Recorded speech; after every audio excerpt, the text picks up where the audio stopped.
Yeah, I'm definitely not looking to sell it. I can answer that because I just believe like digital assets are going to be way more important in the future. That's kind of the nice thing here is you're buying cash flow. So you're getting you if you're not screwing around, you're getting paid. You're parking your money, you can sell it again. And I strongly believe that digital assets go up over time because I think more and more people, as the internet's still growing like crazy, and more people are figuring out like they can work for themselves. I mean, this last 2 years, a lot of people working from home started to realize like, wait a minute, I'm just sitting in my own house. Like this is it's kind of great. Like could I find other ways to continue to build cash flow online?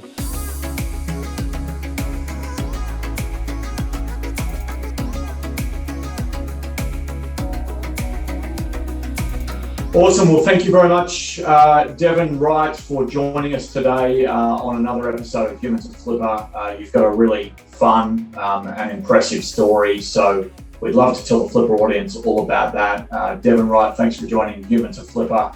How are you today? Oh, I'm well, man. You've got a really interesting background as an entrepreneur. Ultimately ended up working for a very, very successful tech company over there in the Valley, but you've now chosen acquisition, entrepreneurship, among a number of other things. But give us the short version of your entrepreneurship story, and then why you started to think about acquiring something. I've kind of always been trying to build stuff on my own as a little kid all the way through. And I guess I would believe that you're born with it. Certainly in my case, I was. And I tried my hand at my first career when I was like 22 out of business school, kind of like everyone does. I went to try to be a bank and work in a bank in like '09, and maybe it was the landscape of an '09, or maybe it was some other things, but I just couldn't cut it. I didn't like the environment of working in a bank. It just never really made sense. I kept finding myself getting more excited trying to like build new Excel models to automate away my own job, and it was just like, you know what, I'm going to try to build tech. I think there's room for tech here. I'm starting to learn how to code, whatever. So I ended up leaving in 2012, start my own business. And I won't bore you with the details. It was called Turnstile. It was a marketing tech business. And me and a partner built it up over 5 years, and ended up getting really lucky and being able to sell it to Yelp in 2017. And so, yeah, that was my kind of first foray into entrepreneurship. And then I worked 5 years at Yelp, where we sold it, and I really enjoyed working there. They allowed me to be very entrepreneurial. I made some really cool acquisitions and brought on new teams and merged teams. I learned a whole new set of skills from these amazingly smart people out here in the Silicon Valley area. But yeah, I was definitely starting to feel the itch again, like right around year 3, just like, what am I?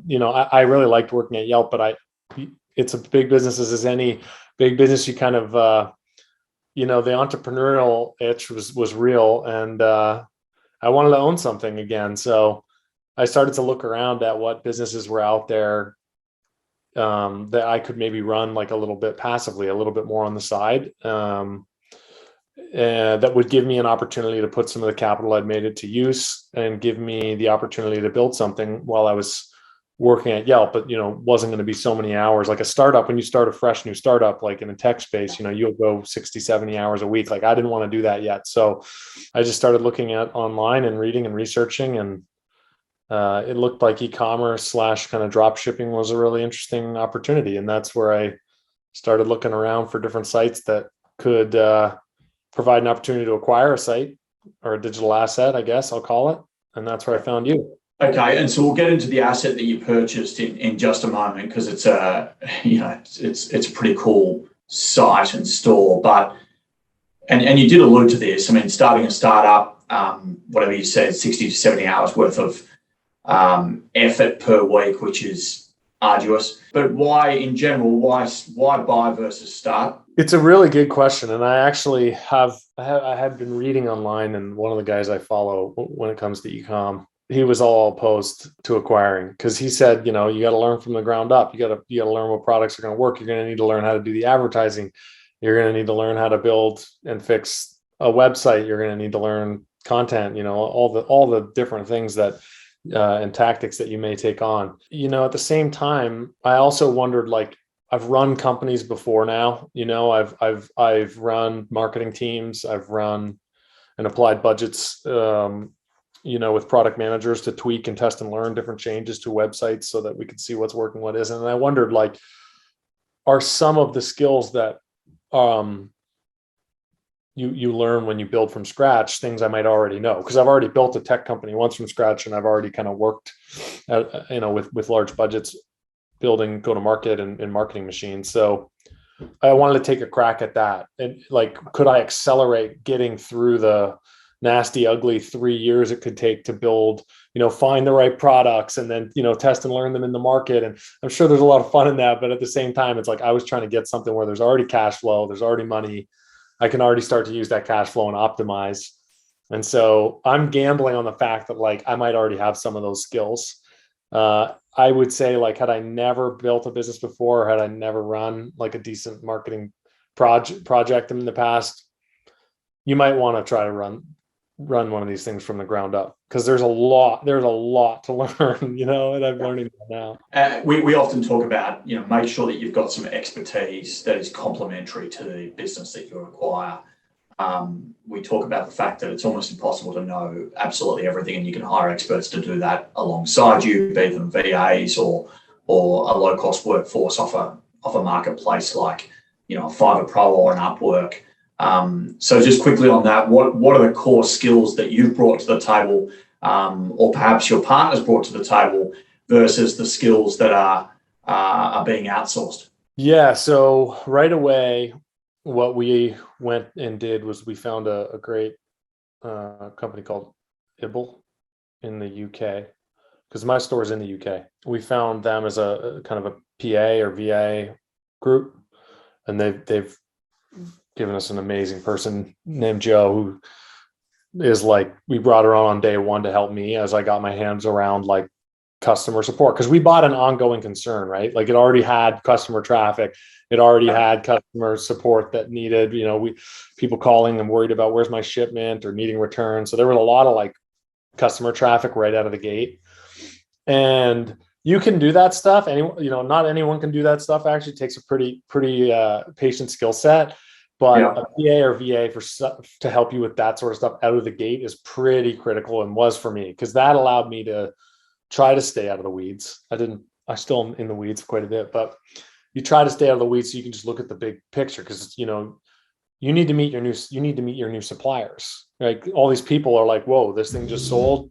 Who is this person? Like, and you can't have your suppliers lose faith and leave. So you bet, you're setting up meetings with them right out of the gate. You're trying to put in FaceTime. You're trying to understand their goals, trying to give them a clear idea of your competency and your ambition for growth, so that they want to keep betting with you. So, you can't be stuck answering day-to-day emails and at the expense of kind of early foundational setting. Another thing is like, there's a whole advertising budget that's already being applied on your behalf. I had to go deep with that current owner, like, where are we spending? Why are we spending? How are we spending?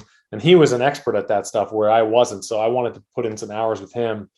Again, you need to be able to spend time doing that. Now, since then, it's been 4 months, I've actually been able to pull in an agency now that does some of the paid work, and it has taken that back off my plate. But like, you wouldn't want to do that on day one, right? This is critical to the flow of your traffic. Like, you got to know it. And if you don't know it well out of the gate, you want to be close to that. So I've been focused very much on that. Like, oh, and then by the way, there's weeds you're going to get sucked into, and only you can get sucked into. Only you can open your bank account. Only you have the passport that shows your face. It needs to be uploaded to Revolut. Like, there's just weeds you're going to deal with. So like, you need to be free for that stuff. So as you can tell, I've been very focused on like the foundation, what I'll call the operational side of the business. Like, what is it doing today? How do we learn the key functional and operational things that need to be done? And like, how are we generating traffic and keeping traffic? What products do we put on the site? How do we keep them there? The last month or so, it's been pretty laid back, and that's been nice, because we're trying to make sure this thing doesn't become too overwhelming. And that's been luckily happening. Yeah. If we don't mind, step back a little bit. Tell us what the asset is and what you liked about it. Right out of the gate, we were looking for product, or an asset that was selling products we were familiar with and that were like a part of our life. We live out in the country, moved here like 2 years ago, 3 years ago. we've got chickens and goats, and my wife rides horses. And the last 2-3 years have been really different because we came from the city. So it's a lot of like trying and learning new products, and then buying chickens, and then being like, oh shit, we got to get a bunch of stuff for those chickens. And like my wife's riding a lot. And so she's been researching a lot of different riding gear and so on. And so we had an interest in like country living, I'll call it. I've been thinking for the last, 2-3 years, like more and more people are going to move to the country. Bought a piece of land out in the country and flipped it and saw that thesis coming true. Like we appreciated it quite quickly, a lot of city demand for the land. And so as I was starting to look into e-commerce or digital assets, I was like, I wonder if there's like a play in trying to sell more country lifestyle to people that might migrate here. That's kind of the macro thesis we were betting on. I don't know how we found a store that sold that. Like, so I was thinking we'll just start this from scratch, whatever. And I was looking around to see maybe we'll find some stuff online. But then on Flippa, we found, literally a country lifestyle store. It's called that. Like he calls it that. It's called Equestrian Co. It's built around like horse theme but I call it country lifestyle because it's like there's horse product like horse tack, and then there's a lot of like riding gear, riding apparel. But there's also like electric showers and, which we bought and have. So I was familiar with the market. I did a lot of research there, a lot of electric fences, which like we have. So, and then, yeah, like I said, stuff for poultry, stuff for stable. So it was amazing. I was like, this is a really good fit. And like I said, I think like more and more people are going to need this stuff. It's all kind of niche today, but I do think more and more people kind of grow into that market as people move out of cities, if that ever happens. So, anyhow, it was amazing to find them. And that right away, I'd looked at a bunch of stuff, just didn't feel like a fit for me. And then that was like, oh my gosh. And my wife, for me, both of us have that kind of shared passion. A lot of things wouldn't have had the Venn diagram overlapping like that store did. So anyhow, long story short, that was just really, really amazing. I guess it speaks to like the depth of your marketplace, right? Like you guys already have that level. I don't think it was just luck. I think you really do have the best supply in terms of assets out there on the market. So yeah, very lucky we found it. Yeah, I'd love to hear a little bit, if you don't mind, the negotiation. Did it go smooth? Was it a competitive process? Were there other interested parties? Was reasonably smooth. I was trying to stay, I knew like drop shipping is apparently, less, you get less multiple. So I was trying to stay kind of below 2, but I had a little bit of concerns. Like it's a 5-year-old site, which was a really important thing for me. I wanted to see that kind of growing traffic and growing revenue and profit and so on. And it was dipping a little bit coming into the season, and it had like a really big Q1, which I figured was probably just due to coronavirus and people being locked in their homes and being paid to shop online.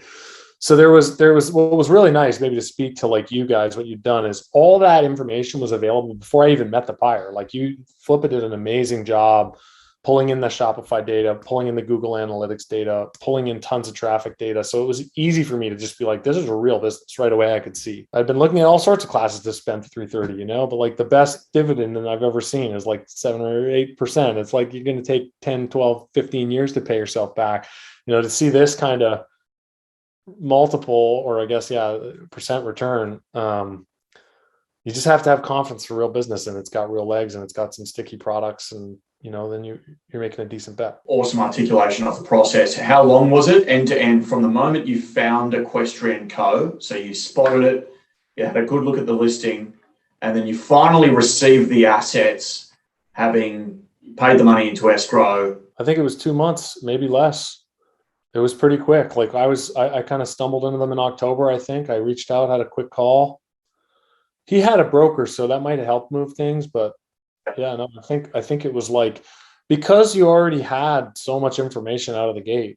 Like I could already see a 5-year-old business. I could see their Google Analytics. He just gave me the login. I could go in. I could see the whole thing. I could see it wasn't just juicing it with like a bunch of phony campaigns. I could see Shopify. It's real money. It's real product, real vendors. You get the URL name really early, so you can go look and see what are they on Trustpilot, what are they in different Google reviews. Like there's a lot of transparency really early in the process. So I did not negotiate as hard as I probably could have if I wanted to really get into it. I was trying to buy the thing before the holiday to get a good month out of it, which in retrospect maybe don't do, because it's incredibly overwhelming to try to run a new store during the holiday season. But I was pushing myself to be fast, and I made it quick. Maybe it would have taken one more month if we really pushed for negotiation, but yeah, it was fast. What's next for Equestrian Co? You obviously bought the asset. That was about a 2-month process. You then spent some time, as you've articulated to me in a prior call, kind of stabilizing the patient, figuring out what you need to get it to the level that it currently or has historically operated at. Presumably you're doing that now. Sounds like you've added some new products, but what does the next, 12 to 18 months look like? Are you looking to run it to the same level, double it, triple it? Are you looking to sell it on in the future? How do you think about the assets' longevity? Yeah, I'm definitely not looking to sell it. I can answer that because I just believe like digital assets are going to be way more important in the future. Like I think you're buying cash flow. So if you're not screwing around, you're getting paid to hold this asset. And then it's like anything, like you're parking your money, you can sell it again. And I strongly believe that digital assets go up over time because I think more and more people, as the internet's still growing like crazy, and more people are figuring out like they can work for themselves. I mean, this last 2 years, a lot of people working from home started to realize like, wait a minute, I'm just sitting in my own house. Like it's kind of great. Like could I find other ways to continue to build cash flow online? The goal is to stabilize a patient, as you said, and our stretch goal is to double it in a year. We're not going to hit that already. I can already tell. But the stabilize the patient thing is really important. And the first 3 months, honestly, like I wish we had taken even our own advice even harder. Like I wish we we're very ambitious. And I think a lot of people who buy something are like, okay, let's try to grow this thing right away. I think it's like, be patient as you can for the first 4 months, just kind of figure it out, make sure it's good. Don't make too many changes, learn the feeling of it. Now we're starting to step up and say like, okay, what do we want to do for 12 months, 18 months? I think there's a couple really good opportunities. Like I'd love to just find more diverse vendors now. Like we have really good diverse supply and they all work with each other to kind of neutralize the seasonality of the store. Wouldn't it be nice to be able to then offer the buyer a few different price points for which they can enter or kind of move up? And the US is a really large market for country lifestyle and Western gear, equestrian even. So we've bought westernco.com, which is, Western riding is a type of horse riding. Equestrian is a type of horse riding. We have Equestrian Co. Now we're trying to buy Western Co. Or we bought Western Co. So we're going to try to expand that same model here in the US. Probably pick very similar categories of products and try to bring in some suppliers and do it. Yeah. So that should be really nice to also see if there's like a geographic opportunity. So I'd say it'll happen in that order. Really just try to bring new suppliers to the EU site and like see how well we can manage multiple vendors. And then, just see if we can take that same model and apply it here to the US. Yeah, makes sense to me. New markets, new products, get growth. Yeah. Luckily we found this really, really honest fellow, and he's been amazing at like sticking with us and helping us kind of keep an eye on the site and grow it. And I'd say like, from the perspective of getting a transaction done, getting it done with a good partner who's helping me learn the ropes so that I didn't just buy something and then flounder. He's really helped me learn the ropes. This has been an absolute success. And then, but I like to measure myself on the metrics. So when I double the website profit, I'll call you and let you know we had a success. Yeah, that's awesome. I can't wait for that moment. Well, Devon Wright, thank you so much. Proud owner of Equestrian Co., Flippa customer, and thanks for your time. Oh, thank you. You guys are building the future, so I appreciate it.